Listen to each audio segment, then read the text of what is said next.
कश्मीर नाम जहां आता है वहां जन्नत का एहसास खुद ब खुद होने लगता है।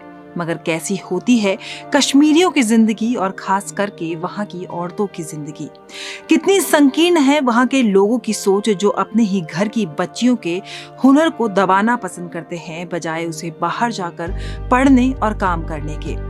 कश्मीर के कई इलाकों को पहले मिनी पाकिस्तान के नाम से जाना जाता था और कुछ को अभी भी जाना जाता है। सोचिए जरा यहाँ की औरतों की जिंदगी कैसी होगी, कैसे यहाँ की बेटियां अपनी जिंदगी में कुछ अलग करें, और जो कोई लड़की ऐसा कदम उठा भी ले तो वो और उसका परिवार कैसे यहाँ के अन्य लोगों की प्रताड़ना का शिकार होता है। आज करेंगे इस पर बात।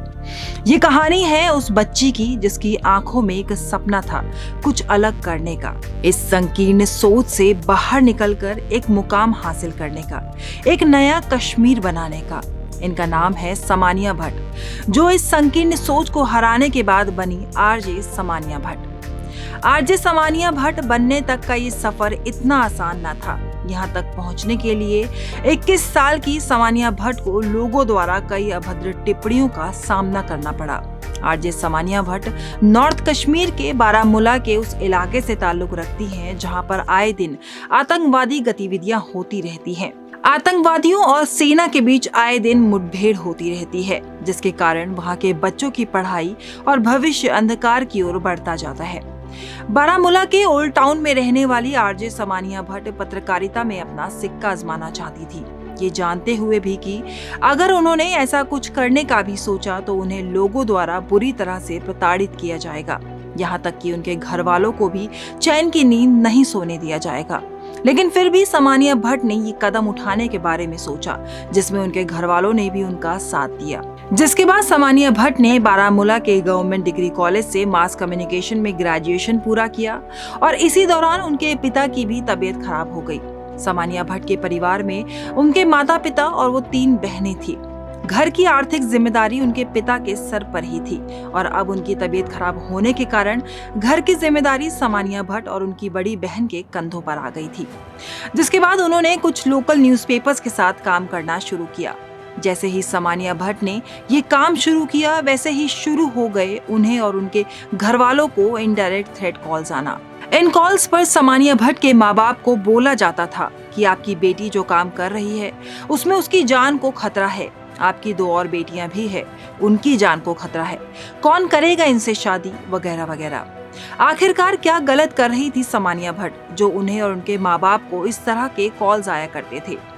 एक टॉक शो में समानिया भट्ट बताती हैं कि उन्हें अब भी याद है कि जब 2016 में बुरहान वानी के समय पर अनरेस्ट हुआ तो उस दौरान उनके बोर्ड एग्जाम्स चल रहे थे और इसी समय पर कुछ लोग उनके घर की खिड़की के बाहर आकर एंटी इंडियन स्लोगन के नारे लगा रहे थे।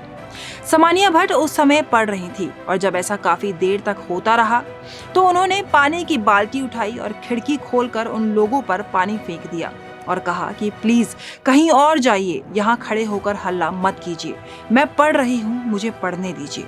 ये सुनते ही नारे लगा रहे लोग समानिया भट्ट पर हंसने लगे और कहने लगे कि तुम पागल हो क्या, क्यों पढ़ रही हो, कोई एग्जाम नहीं होने वाला, बाहर अनरेस्ट चल रहा है और तुम्हें एग्जाम्स की पड़ी है। समानिया भट्ट को खुद भी नहीं मालूम था कि उनके एग्जाम्स होंगे भी या नहीं, लेकिन फिर भी वो पढ़ रही थी क्योंकि वो अपनी जिंदगी में आगे कुछ करना चाहती थी। वो इस नफरत भरी दुनिया से बाहर निकलना चाहती थी।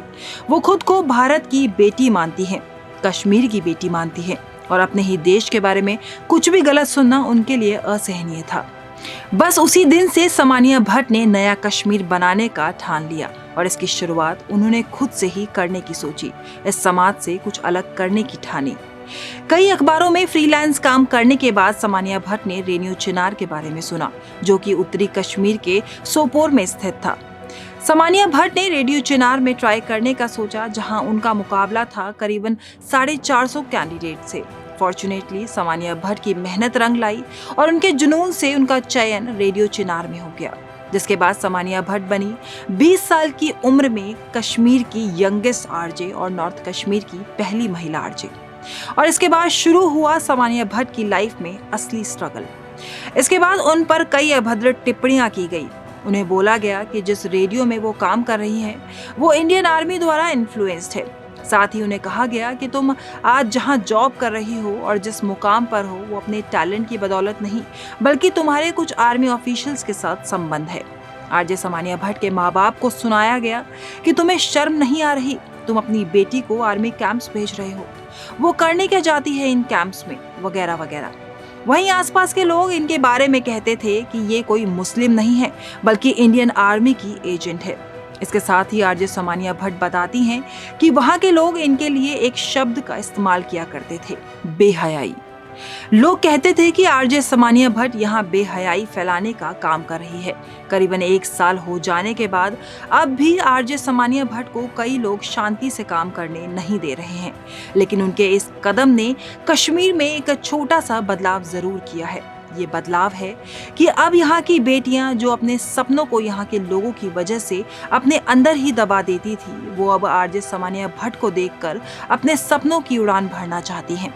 टॉक शो में सामानिया बताती हैं कि उन्हें अब भी कई कॉल्स आते हैं, मगर ये कॉल्स उन्हें क्रिटिसाइज करने के लिए नहीं आते, बल्कि कई लड़कियों द्वारा उनसे पूछा जाता है कि आपने ये कैसे किया, हम कैसे ये काम कर सकते हैं। इसका मतलब है कि जिस नए कश्मीर का आरजे सामानिया भट्ट ने सपना देखा था, वो धीरे धीरे अपने पंख फैलाता जा रहा है।